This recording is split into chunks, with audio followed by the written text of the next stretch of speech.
Gênesis, capítulo 37. Jacó habitou na terra das peregrinações de seu pai, na terra de Canaã. Esta é a história de Jacó. Quando José tinha 17 anos, apacentava os rebanhos com os seus irmãos. Sendo ainda jovem, acompanhava os filhos de Bila e os filhos de Zilpa, mulheres de seu pai, e trazia más notícias deles a seu pai. Ora, Israel amava mais José do que todos os seus outros filhos, porque era filho da sua velhice, e mandou fazer para ele uma túnica talar de mangas compridas.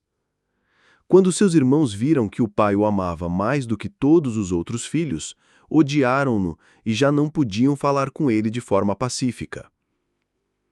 José teve um sonho e o contou aos seus irmãos, por isso o odiaram ainda mais. Ele lhes disse: "Peço que ouçam o sonho que tive. Sonhei que estávamos amarrando feixes no campo, e eis que o meu feixe se levantou e ficou em pé, enquanto os feixes de vocês o rodeavam e se inclinavam diante do meu." Então os irmãos lhe disseram: "Você pensa que vai mesmo reinar sobre nós? Pensa que realmente dominará sobre nós?" E com isso o odiavam ainda mais por causa dos seus sonhos e de suas palavras. José teve ainda outro sonho, que ele contou aos seus irmãos, dizendo: "Sonhei também que o sol, a lua e 11 estrelas se inclinavam diante de mim." Quando José contou esse sonho ao pai e aos seus irmãos, o pai o repreendeu, dizendo: "Que sonho é esse que você teve? Você está querendo dizer que eu, a sua mãe e os seus irmãos iremos e nos inclinaremos até o chão diante de você?" Os irmãos tinham inveja dele. O pai, no entanto, guardou aquilo no coração. Como os irmãos foram apacentar o rebanho do pai, em Siquém, Israel perguntou a José: "Os seus irmãos não estão apacentando o rebanho em Siquém? Venha, pois, vou mandar você até eles." José respondeu: "Eis-me aqui." Israel continuou: "Vá agora e veja se está tudo bem com seus irmãos e com o rebanho, e traga-me notícias." Assim, o enviou do vale de Hebrom, e ele foi a Siquém. E um homem encontrou José, que andava errante pelo campo, e lhe perguntou: "O que você está procurando?" Ele respondeu: "Estou procurando os meus irmãos. Por favor, pode me dizer onde eles estão, apacentando o rebanho?" O homem respondeu: "Foram embora daqui. Ouvi quando disseram: 'Vamos a Dotã.'" Então José seguiu atrás dos irmãos e os encontrou em Dotã. De longe eles o viram, e antes que chegasse, conspiraram contra ele para o matar. Disseram uns aos outros: "Lá vem o grande sonhador. Venham, pois, agora, vamos matá-lo e jogar o corpo numa destas cisternas. Diremos que um animal selvagem o devorou. Vejamos em que vão dar os sonhos dele." Mas Ruben, ouvindo isso, livrou-o das mãos deles e disse: "Não lhe tiremos a vida." Ruben disse mais: "Não derramem sangue. Joguem um rapaz naquela cisterna que está no deserto, e não lhe façam mal." Ruben disse isso para livrá-lo deles, a fim de levá-lo de volta ao pai. Mas logo que José chegou a seus irmãos, despiram-no da túnica, a túnica talar de mangas compridas que trazia. E o jogaram na cisterna. A cisterna estava vazia, sem água. Depois sentaram-se para comer. Levantando os olhos, viram que uma caravana de ismaelitas vinha de Gileade.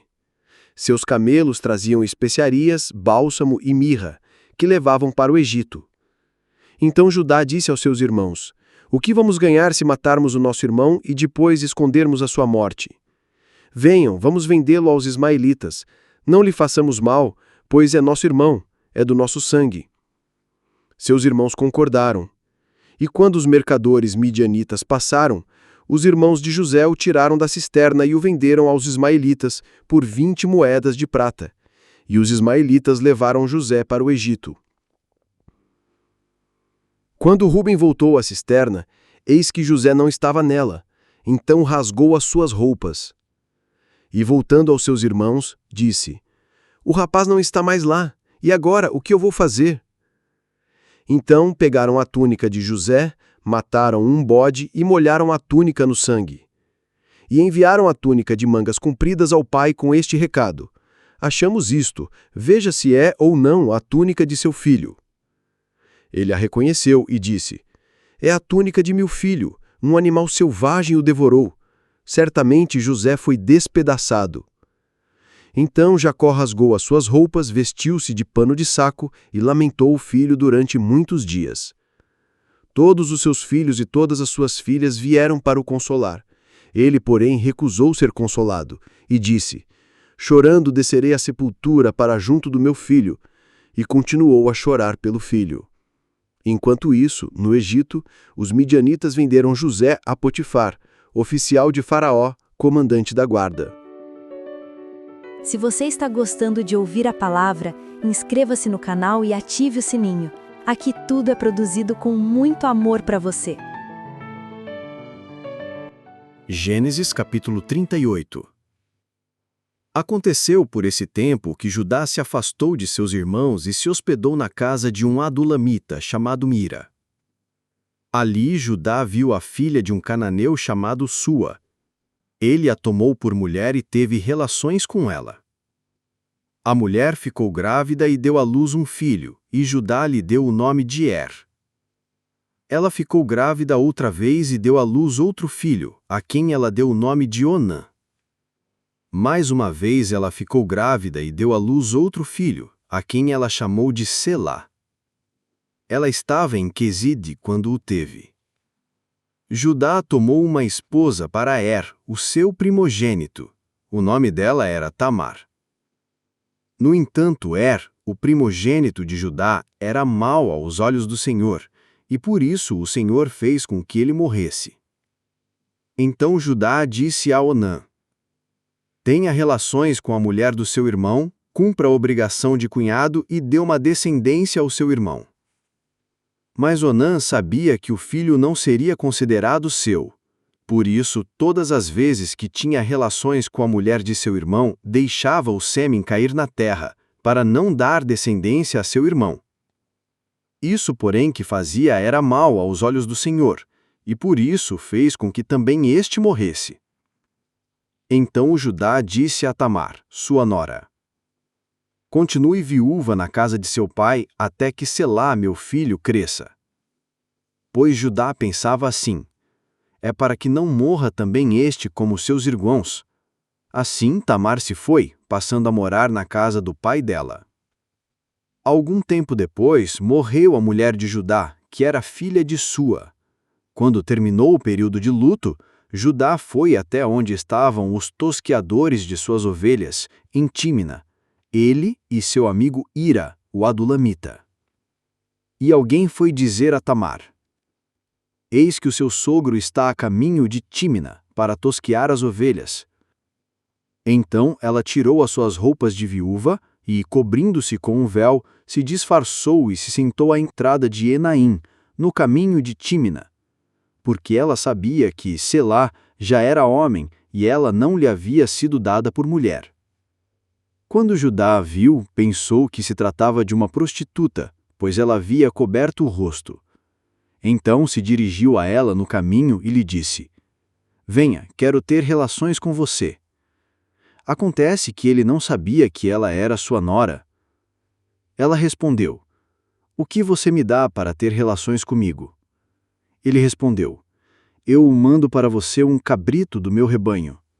Ela perguntou: você me deixa comigo alguma garantia até mandar o cabrito? Ele respondeu: que garantia posso deixar com você? Ela disse: o seu selo, o seu cordão e o cajado que você tem na mão. Ele lhe deu os objetos, teve relações com ela e ela ficou grávida dele. Tamar se levantou e foi embora. Tirou o véu e pôs outra vez as suas roupas de viúva. Judá enviou o cabrito por meio do adulamita, seu amigo, para reaver a garantia que tinha deixado com a mulher, mas ele não a encontrou. Então o amigo de Judá perguntou aos homens daquele lugar: onde está a prostituta cultual que costumava ficar junto ao caminho de Enaim? Responderam: aqui não havia nenhuma prostituta cultual. Ele voltou a Judá e disse: não encontrei a mulher, E além disso, os homens do lugar me disseram que lá nunca houve nenhuma prostituta cultual. Judá respondeu: que ela fique com aquelas coisas para si, para que não venhamos a passar vergonha. Eis que mandei o cabrito, mas você não encontrou a mulher. Passados quase 3 meses, foram dizer a Judá: a sua nora Tamar se prostituiu, pois está grávida. Ao que Judá respondeu: tragam-na para fora para que seja queimada. Quando a estavam trazendo para fora, ela mandou dizer ao sogro: eu estou grávida do homem a quem pertencem estas coisas. E disse mais: veja se reconhece de quem é este selo, este cordão e este cajado. Judá os reconheceu e disse: ela é mais justa do que eu, porque não a dei a selar meu filho. E nunca mais teve relações com ela. E aconteceu que, estando ela para dar à luz, havia gêmeos no ventre. Ao nascerem, um pôs a mão para fora, e a parteira, tomando-a, amarrou nela um fio vermelho, dizendo: este saiu primeiro. Mas ele, recolhendo a mão, o outro nasceu primeiro. E a parteira disse: como você rompeu a saída? E lhe deram o nome de Perez. Depois nasceu o irmão, na cuja mão estava o fio vermelho. E lhe deram o nome de Zera. Continue ouvindo a palavra e não esqueça de deixar o seu comentário. Gênesis capítulo 39. José foi levado para o Egito, e Potifar, oficial de Faraó, comandante da guarda, egípcio, comprou-o dos ismaelitas que o tinham levado para lá.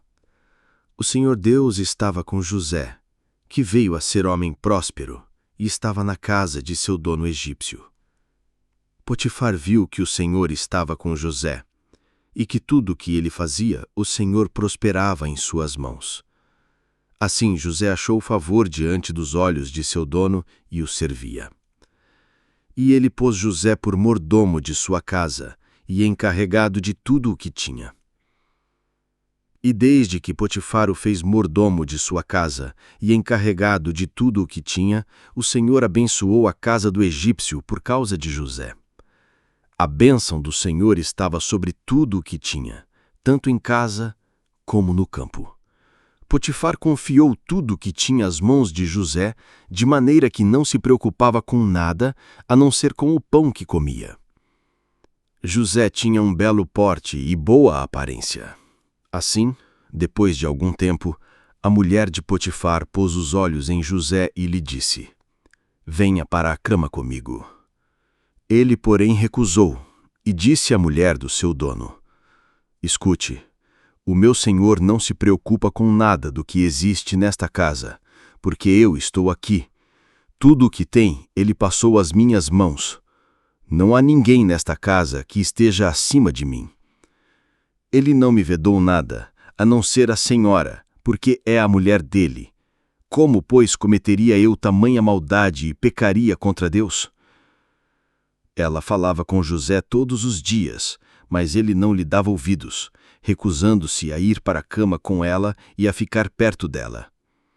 Aconteceu, porém, que, certo dia, José entrou na casa para fazer o seu serviço, e ninguém dos de casa se achava presente. Então, ela o pegou pela roupa e lhe disse: venha para a cama comigo. Ele, porém, deixando a roupa nas mãos dela, saiu, fugindo para fora. Quando notou que José tinha fugido para fora, mas havia deixado a roupa nas mãos dela, chamou pelos homens de sua casa e lhes disse: vejam, meu marido nos trouxe este hebreu para nos humilhar. Ele entrou no meu quarto querendo me levar para a cama, mas eu gritei bem alto. Quando ele ouviu que eu levantava a voz e gritava, deixou a roupa ao meu lado e saiu, fugindo para fora. Ela conservou junto de si a roupa de José, até que o dono dele voltasse para casa.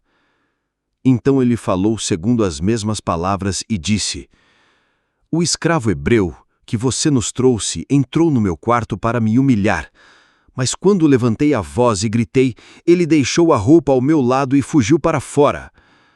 Quando o dono ouviu as palavras de sua mulher, que lhe disse: "Foi assim que o seu escravo me tratou", ele ficou irado. E o dono de José o tomou e o lançou na prisão, no lugar onde os presos do rei estavam encarcerados. Ali José ficou na prisão. O Senhor, porém, estava com José, foi bondoso com ele e fez com que encontrasse favor aos olhos do carcereiro. Este confiou às mãos de José todos os presos que estavam no cárcere, e José fazia tudo o que se devia fazer ali. O carcereiro não se preocupava com nada do que tinha sido entregue às mãos de José, porque o Senhor estava com ele, e tudo o que ele fazia, o Senhor prosperava. Está gostando de ouvir a palavra? Então dê um like no vídeo e deixe o seu comentário. Gênesis capítulo 40. Passadas estas coisas, aconteceu que o copeiro e o padeiro do rei do Egito ofenderam seu senhor, o rei do Egito. O faraó indignou-se contra os seus 2 oficiais, o copeiro-chefe e o padeiro-chefe, e mandou prendê-los na casa do comandante da guarda, no cárcere onde José estava. O comandante da guarda os deixou aos cuidados de José, para que o servisse, e por algum tempo estiveram na prisão. E os 2 sonharam, cada um o seu sonho, na mesma noite, cada sonho com o seu próprio significado, o copeiro e o padeiro do rei do Egito, que se achavam encarcerados. Quando José chegou pela manhã, viu-os, e eis que estavam preocupados. Então perguntou aos oficiais de Faraó que estavam com ele no cárcere da casa do seu senhor: "Por que vocês estão com a cara triste hoje?" Eles responderam: "Tivemos um sonho, e não há quem o interprete." José lhes disse: "Não pertencem a Deus as interpretações? Contem-me o sonho que tiveram." Então o copeiro-chefe contou o seu sonho a José. Ele disse: "Em meu sonho havia uma videira diante de mim. E na videira havia 3 ramos. Ao brotar a videira, havia flores, e seus cachos produziam uvas maduras. O copo de Faraó estava na minha mão. Peguei as uvas e as espremi no copo de Faraó, e o entreguei a Faraó." Então José disse: "Esta é a interpretação do sonho. Os 3 ramos são 3 dias. Dentro de 3 dias, Faraó vai reabilitar você e reintegrá-lo no seu cargo, e você lhe dará o copo na mão dele, segundo o costume antigo, quando era seu copeiro. Porém, lembre-se de mim quando tudo lhe correr bem. Peço que você seja bondoso para comigo e fale a meu respeito com Faraó e me tire desta prisão. Porque, de fato, fui roubado da terra dos hebreus, e aqui nada fiz para que me pusessem nesta masmorra." Vendo o padeiro-chefe que a interpretação era boa, disse a José: "Eu também sonhei, e eis que 3 cestos de pão branco estavam sobre a minha cabeça. No cesto mais alto havia todo tipo de comida que um padeiro faz para Faraó, e as aves comiam do cesto que estava sobre a minha cabeça." Então José disse: "Esta é a interpretação do sonho. Os 3 cestos são 3 dias. Dentro de 3 dias, Faraó vai mandar cortar a sua cabeça e pendurá-lo numa árvore, e as aves comerão a sua carne. No 3º dia, que era aniversário de nascimento de Faraó, ele deu um banquete a todos os seus servos, e no meio destes, reabilitou o copeiro-chefe e condenou o padeiro-chefe. Reintegrou o copeiro-chefe no seu cargo, no qual dava o copo na mão de Faraó. Mas mandou enforcar o padeiro-chefe como José havia interpretado. Porém, o copeiro-chefe não se lembrou de José, esqueceu-se dele. Obrigada por acompanhar. Clique nas sugestões da tela para ouvir outros trechos da Palavra de Deus.